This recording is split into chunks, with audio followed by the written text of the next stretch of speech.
The Taino were a group of indigenous cultures Columbus encountered when he first came to the New World.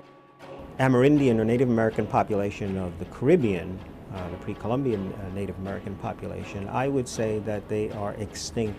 You have people saying that we don't exist. Some people are claiming that they're descendants of the Taínos. Try to challenge my claiming of being Taíno. Que nosotros somos como fantasmas dentro de una población.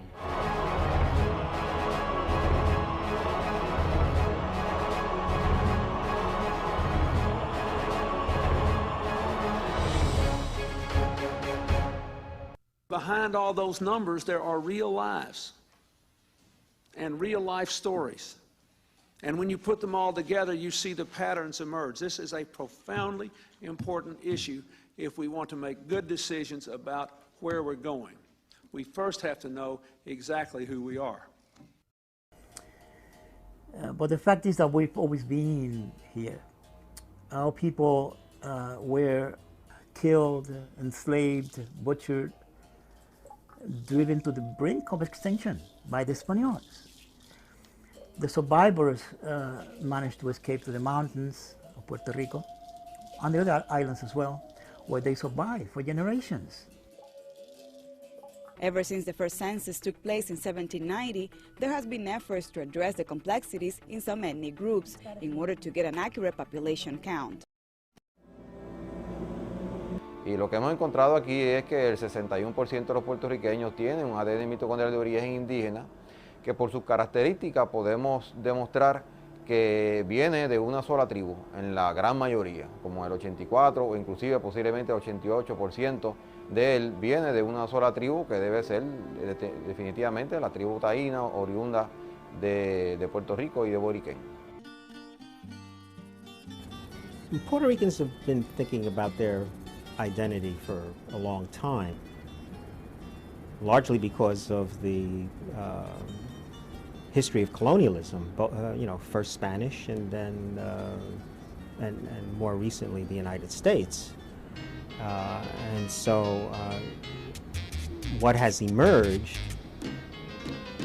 is a nationalist identity, Puerto Ricans, and you know the official line is that we're part of a tripartite historical tradition: the Native American, the African, and the European.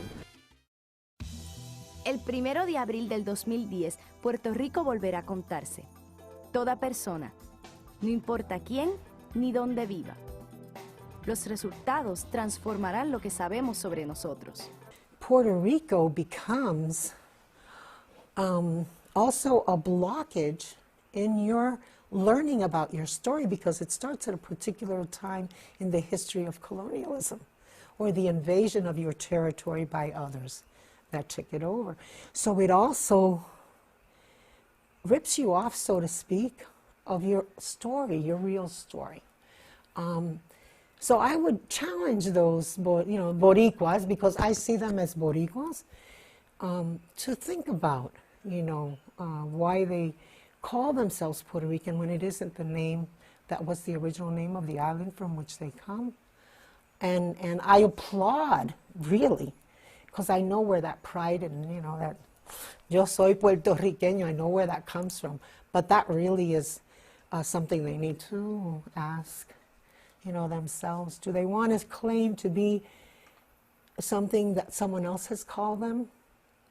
Or do they want to claim to be who they really are, and that would be Boricuas?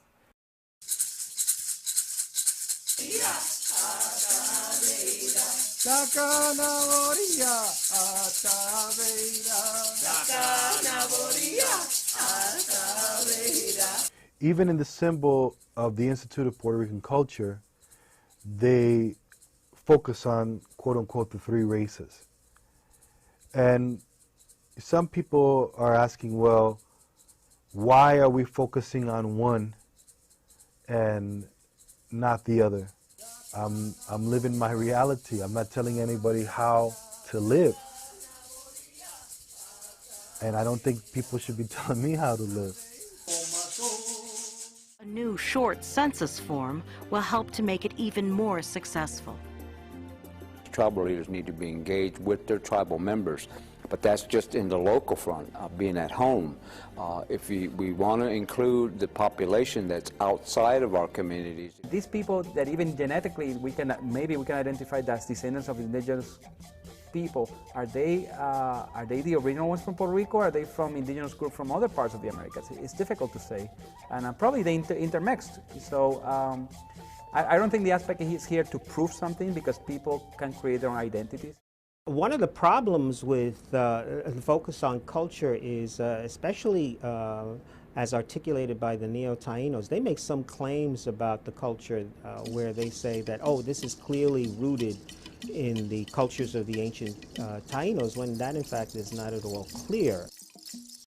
In this country, you're allowed to choose any identity. It's self-identification in the census. But to identify as a Taino is problematic, because people know that in the Spanish-speaking Caribbean and in the diaspora, when you're talking about Caribbean Latinos, you're talking about a mixed population. Problems arise when these groups start having some political, economic agendas, you know, and that come in conflict with other groups and traditions, you know. And, are we Puerto Rican first and then Taino? Are we Tainos first and Puerto Rican?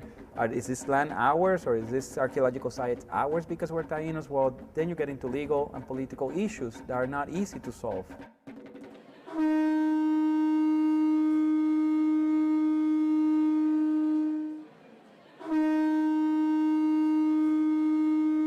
You have people saying that we don't exist, and I think that that's an injustice.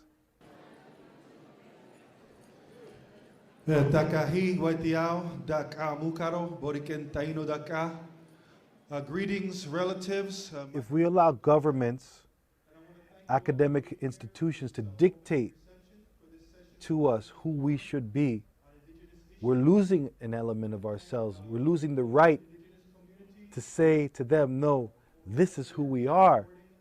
We have the right. It's called the universal right to self-determination. It's a basic human right. We have the right to self-determine ourselves. We have the right to come together and organize and formulate community, elect our own leadership, and revitalize our culture.